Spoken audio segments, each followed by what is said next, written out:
오늘 함께할 우리의 주제, 데이트 폭력, 그 사랑의 어두운 긴 그림자에 관련된 이야기를 같이 좀 나눠볼까 합니다.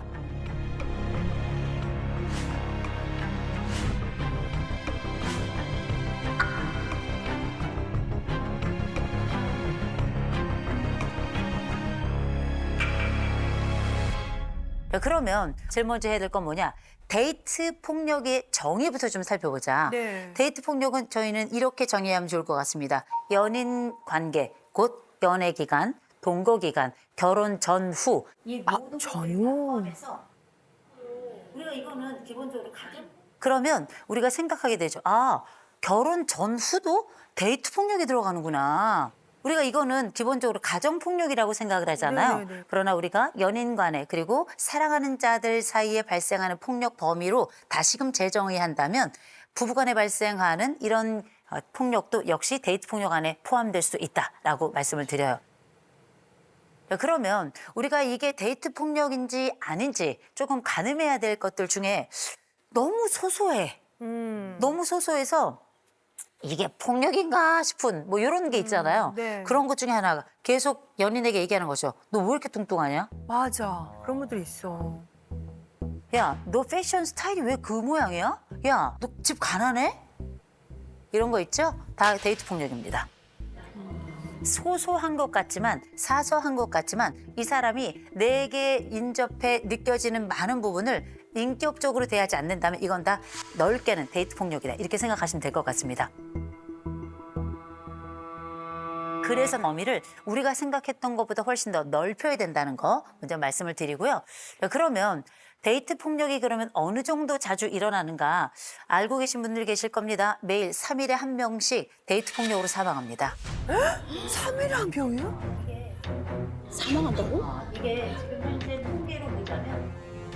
이게 지금 현재 통계로 보자면 우리가 2023년에 데이트 폭력 발생 건수가 77,150건인데 지난 10년 사이에 8배가 증가한 거예요. 어머머머.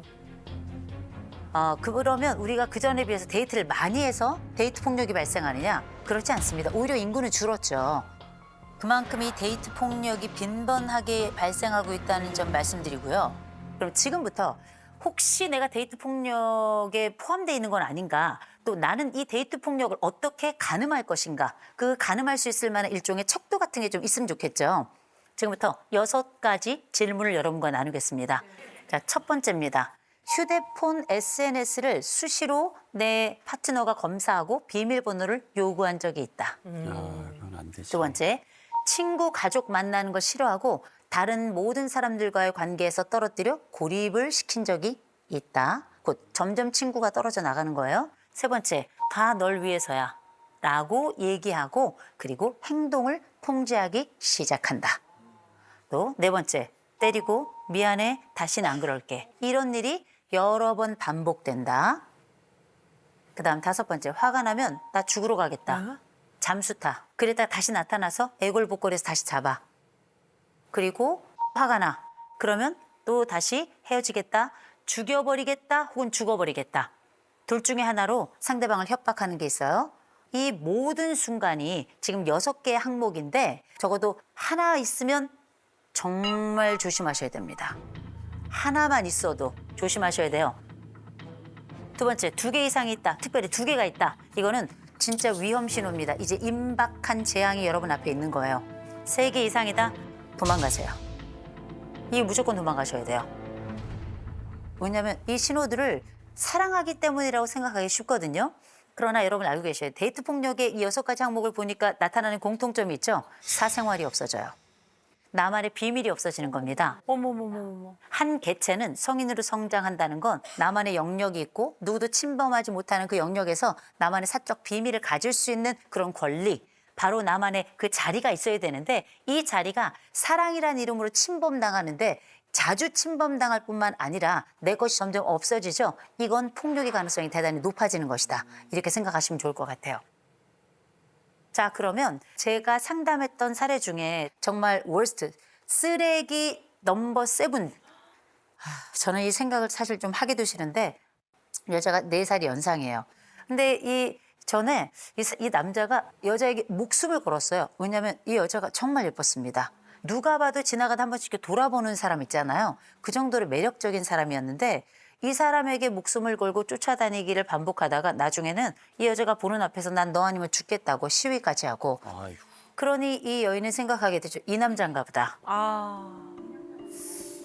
이 키워드 잘 기억하세요. 이 남자만큼 나를 사랑해 줄 사람이 없다. 이 생각이 들어서 이제 교제를 시작했어요. 술도 같이 먹고 이러면서 이제 잠자리를 하게 됐어요. 잠자리를 하고 나서 그 다음 날부터 이 남자가 완전히 돌변했습니다. 뭐?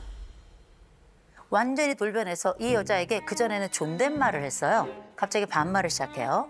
이 남자가 이 여자와 함께하는 약속에 늦기 시작하고 그리고 자기가 늦은 장소가 있으면 그 장소에 가야 되잖아요. 자기가 있는 자리로 다시 그 여자를 불러요.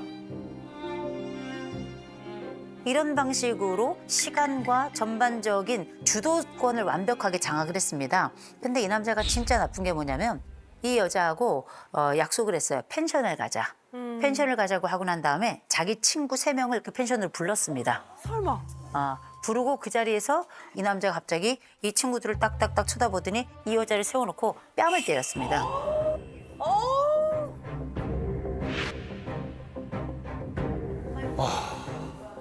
나쁜 새끼네.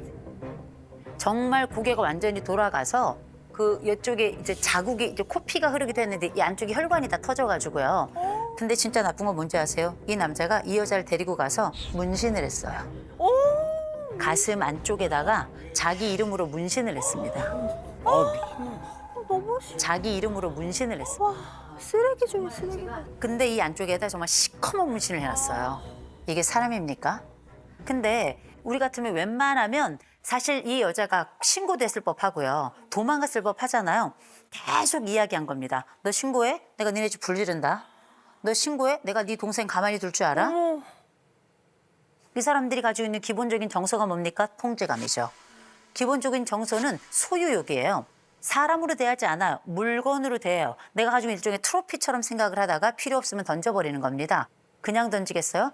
다른 사람은 쓰지 못하게 만드는 거죠. 영구적인 손상을 만들어내서 마음의 손상과 몸의 손상을 통해서 보통 이런 사람들이 뭐라 그래요? 내가 처음부터 이런 남자였냐? 네가 날 이렇게 만든 거야. 어머. 우리 이거 뭐라 그래요? 가스라이팅. 가스라이팅 여러분 안 당하시죠? 네. 네. 착각하지 마세요. 여러분들은 판단할 수 없습니다. 누구나 다 그렇게 돼요. 심지어 아마 저도 그럴걸요. 저는 그렇다고 생각합니다. 여러분을 계속 사랑한다 말하죠. 여러분에게 가장 좋은 것을 주려고 해요. 그리고 나서 넌 이게 맞지 않는 것 같아. 네가 하는 말이 왜 이렇게 자꾸 틀리지? 믿을 수가 없네. 그럼 어떻게? 내가 맞는 판단을 하더라도 내가 틀린가? 이런 생각으로 접어들겠죠? 저는 가끔 이렇게 표현합니다. 우리는 한 번의 입맞춤과 두 번째 가스라이팅과 그리고 세 번째 폭력을 통해 그 사람 소나기 안에 들어간다. 이 연장선상으로 많은 분들이 사실 나올 수 없는 그 굴레 속에 들어가 있는 거거든요. 근데 우리가 데이트 폭력을 당하는 사람들 혹은 잠재적 피해자들은 놀라운 공통점이 있어요. 첫 번째, 천사 같은 사람이야. 너무나 착한 사람이에요. 이 사람은 다른 사람들도 다 착하다고 이야기를 해요. 그래서 이 사람은 그냥 너무나 예쁜 사람이라 정말 예쁜 사랑을 할 거라고 생각하죠. 놀라울 정도로 악당도 잘 만납니다. 두 번째, 이별에 대한 두려움, 거절에 대한 두려움이 굉장히 커요. 그래서 이 사람이 떠나면 나는 누가 사랑해 줄까? 이건 굉장히 낮은 자존감으로도 시작이 되죠. 세 번째, 너무 아픈 이야기인데요. 아동기 학대 경험이 있는 사람들은 놀랍게 데이트 폭력의 피해자가 될 가능성이 굉장히 높습니다. 진짜? 우와. 왜 그러냐면 내가 어떤 폭력을 당해도 이게 폭력이 아닌지를 가늠을 못해요. 왜냐하면 난 어려서부터 이거보다 더한 일도 겪었기 때문에. 그거보다 덜한 폭력이 있다면 그는 나에 대해서 호의적이라고 생각을 하는 거죠. 또 한 가지, 이런 사람들이 또 부모가 다투는 걸 보고 그래서 무조건 상처받는 게 아니고요. 이 패턴을 배우는 거예요. 아버지가 어머니를 다루는 패턴, 어머니가 아버지를 다루는 패턴이 워낙에 익숙해져서 나중엔 이게 내 결혼 혹은 나의 연애의 구도가 돼요. 이게 하나의 구조가 돼버립니다. 그래서 경우에 따라선 나쁜 남자를 마치 찾아다니는 것 같고 나쁜 여자를 찾아다니는 것 같은 이런 인상까지 주는 게 이 과거 그 학대를 경험했던 사람들이 가지고 있는 이 성인기에 당하는 데이트 폭력 피해자들의 특징이기도 합니다. 다 그렇다는 건 아니에요. 그런 경우가 있고. 네 번째, 구원자 역할 생각하는 사람. 구원자가 되고 싶은 사람들이 있어요. 제가 아니면 이 사람을 누가 구합니까? 구원자야. 그러나 이런 방식의 구원은 절대 이루어지지 않습니다. 왜냐하면 폭력은 여전히 상존하고 이 폭력을 뒤집거나 전복할 수 있는 힘이 없잖아요. 이런 사람은 사랑으로 녹이는데 한계가 있는 거예요. 또 한 가지 안타까운 건 의존성이 큰 사람들이 있어요. 모든 걸 다 맡기는 사람들. 그래서 사랑하니까 나의 비번을, 사랑하니까 나의 통장을, 사랑하니까 나의 몸을, 사랑하니까 나의 시간을, 사랑하니까 나의 공간을, 사랑하니까 나의 인생을 다 제공하는 거거든요. 그렇게 모든 걸 다 주고 나면 이제 나의 자산은 아무것도 남는 게 없죠. 그러면 전적인 통제와 의존 관계로 들어가게 됩니다. 그때는 내가 벗어나고 싶어도 모든 걸 잃었기 때문에 회복할 수가 없어서 일어날 힘도 없는 거예요. 의존성이 큰 사람, 이 사람들은 쉽게 통제와 그리고 의존 관계로 들어갈 수 있다는 걸 기억하셨으면 좋겠어요. 그리고 우리가 꼭 알아야 될 또 하나의 내용이 있는데요. 트라우마 본드라는 것도 있어요.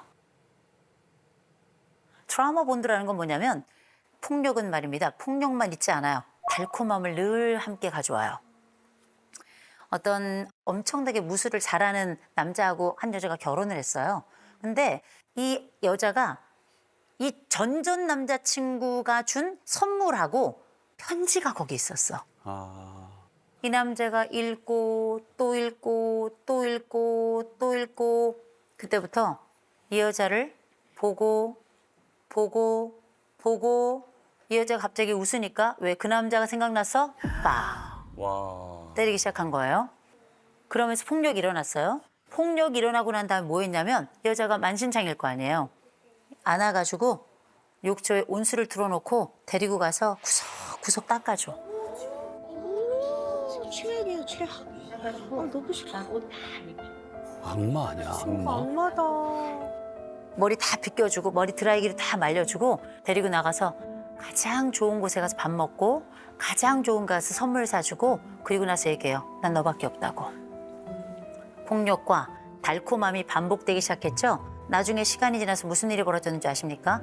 이 여자는 맞으면서 다음번에 이 남자가 해줄 목욕이 생각나더래요. 어머, 어떡해. 미치겠다. 이게 사람이에요. 너무 어이가 없죠? 이게 사람이라는 게 이렇게 무서운 겁니다.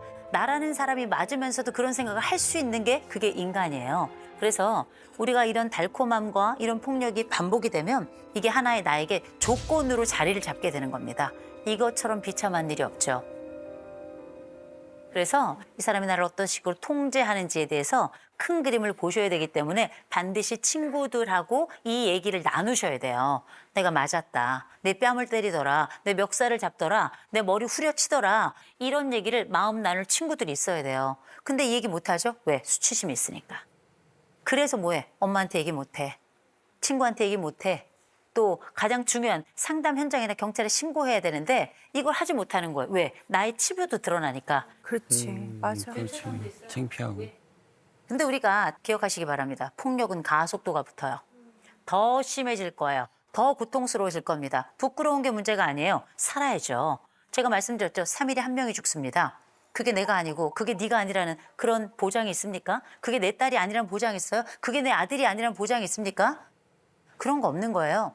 우리가 이런 상상을 하는 이유는 딱 하나예요. 조심해야 되고 그리고 내 스스로 두고 올감에 들어가지 않는 게 중요하다는 거죠. 맞아요. 아니 근데 선생님 그 주변에 만약에 이 데이트 폭력의 이 징후가 보이는 커플들이 있을 수도 있을 수 있잖아요. 있지. 주변에. 그럼 그거를 이제 저희가 나서서 적극적으로 말려야 되는지 아니면은 그냥 조금 모르는 척 이렇게 눈 감아야 되는지 어떤 게 더 좋을지 잘 모르겠어요. 이게 참 어렵습니다. 내가 네가 분명히 데이트 폭력을 당하는 걸 알아. 그런데 걔가 나에게 간절히 그렇다고 구해달라고 얘기도 안 해. 그러면 이건 접근해야 될까 말아야 될까 참 너무 어렵죠. 우리가 신고 의무자는 아니에요. 신고 의무자는 아니지만 폭력의 징후가 선명할 때에는 저는 같이 가서 신고해야 된다고 생각합니다. 아. 그래서 뭘 해야 되냐면 이런 폭력의 경우에는 해바라기 센터 같은데 신고하시고요. 해바라기 센터에 신고를 하실 때는 정말 좋은 점이 뭐냐면 신원이 보장이 돼요. 신원이 보장이 되기 때문에 내가 정말 얼굴을 그 가해자에게 내밀지 않아도 되는 겁니다. 따로 분리 조치를 하기 때문에. 그래서 잊지 마시고 내가 이런 어려움을 처한 사람이 있다 싶을 땐 신고하자, 내가 해주겠다 이렇게 얘기를 좀 해주셨으면 좋겠어요. 여러분의 신분 다 보장됩니다. 우리의 사랑이 우리의 이성을 멈추게 하고 우리가 가지고 있는 이 심장이 우리의 전전두엽을 멈추게 한다면 이 사랑은 건강한 사랑이 아니에요. 눈 뜨고 사랑을 봐야죠. 인생의 도둑이 우리가 원할 때 들어옵니까? 그렇지 않아요. 인생의 불행이 우리가 원할 때 우리의 일을 덮칩니까? 아니죠. 불행은 우리가 원치 않는 순간에 아무 때나 덮치는 거고요. 도둑 역시 우리 인생이 어느 순간이나 침범하게 되는 거라 적어도 우리가 예방을 위한 머리 구조는 좀 가지고 있자. 또 내 자신을 잘 보호하고 안전한 사랑을 위한 데이트 폭력 예방책으로 저희가 한번 이야기를 나눠봤고요. 우리도 그렇게 예쁜 사랑 그리고 서로에게 안전한 사랑 그리고 의미를 만들어가는 그런 사랑을 같이 해봤으면 좋겠습니다.